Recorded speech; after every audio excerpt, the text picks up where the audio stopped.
السلام علیکم۔ کراچی میں ٹریفک حادثات کی لہر تھم نہ سکی۔ عید کے 3 دن ہولناک ثابت۔ ٹریفک حادثات میں 16 شہری جان سے ہاتھ دھو بیٹھے۔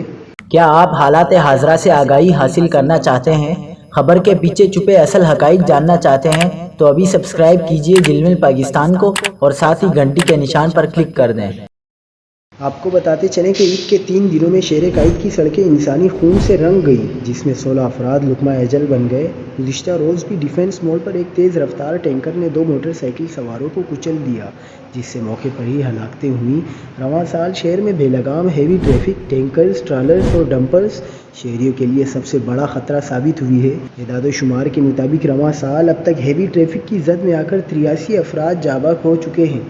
سب سے زیادہ 37 ہلاکتیں ٹرالرز کی ٹکر سے ہوئیں، جبکہ شہر میں دوڑتے واٹر ٹینکرز نے 23 قیمتی جانیں نگل لی۔ دیگر حادثات میں بسوں کی ٹکر سے 11، مزدے سے 7 اور ڈمپرز کی زد میں آ کر 5 افراد جاں بحق ہوئے۔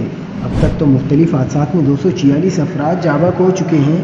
حادثات کے نتیجے میں اب تک 2500 سے زائد افراد زخمی ہو کر اسپتال پہنچے، جن میں سے کئی معذور ہو چکے ہیں۔